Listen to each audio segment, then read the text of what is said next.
Now here these ones are. These are the ones that go on the front. And there's a little spring-loaded doohickey right here that you flip out. You just have to slip down on there and press.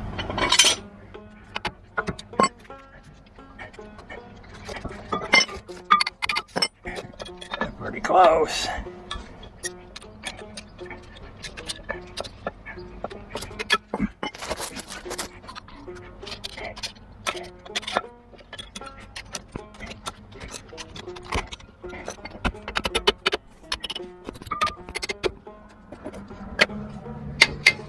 There's one of these little wingy things goes in the front, and this other one here without the little wingy things on the end that goes in the back. And to get it in the back, you have to just actually reach over in here and put it in place from behind. It kind of slips in like this, like that. And then if everything goes, hopefully I might be able to sort of just about slip that right up in there. Let's see if we can.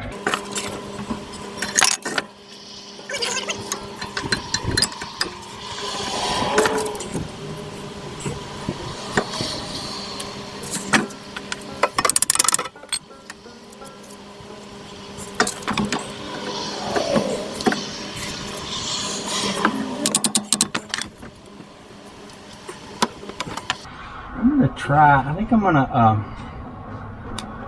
think I'm gonna take this outside one off. I don't know if it gets in far enough. Let's try it one more time, and if not, I'll take it off and put the clamp to it a little more. I need more hands than I got for this.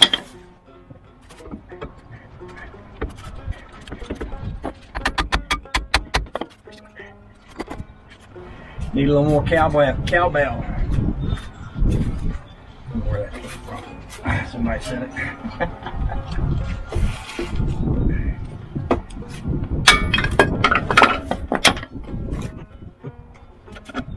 Give it one more try. Oh yeah, we got it in there right that time. Made the difference, didn't it? Huh. Right, it just goes right in. Okay, so these top and bottom both have to kind of come up in here together at the same time. Like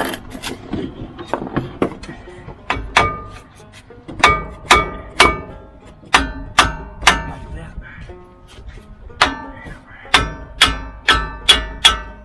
Now the thing about this one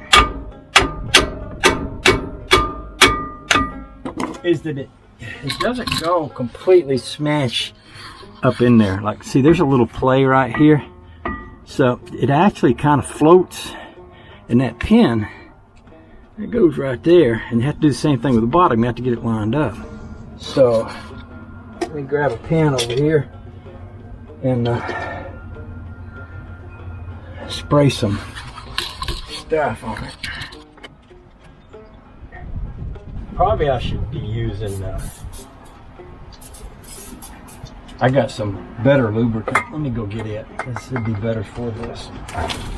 I've also got these new ones in here somewhere. Let's go see.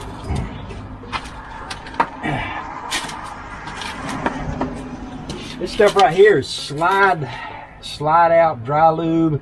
It's actually made for camper slides. I've been using it like it was whatchamacallit. What am I trying to say there? That stuff that they use on nuts and bolts to keep them from sticking. Never Sees? Yeah, what is Never Sees? I've been using it kind of like Never Sees. You can spray it on, and it seems to go on pretty good. And that seems to work pretty well. So the hard part is lining this up. And what I did last time is I came in from the back. I'm not sure that's necessary. It might be though. It might be that shaft isn't the same from front to back. It may be a little bigger in the back. It might be that you need to come from the back to get that in there. I don't know. Hard to tell sometimes. I'm gonna leave that one right there, and I think what I might do is just crawl up under here. I can move this bench now.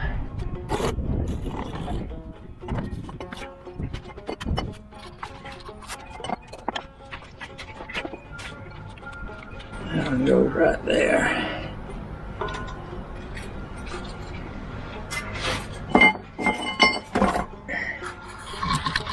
See that?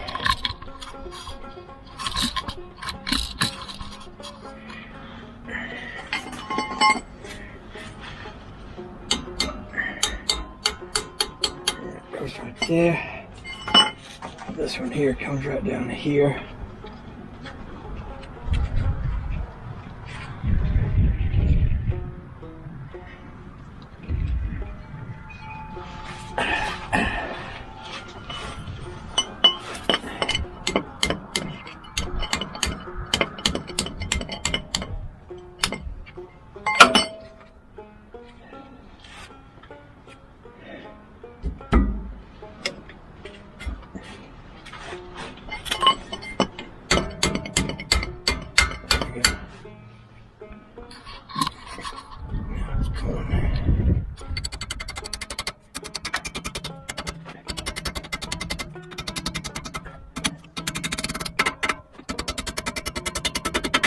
Okay, now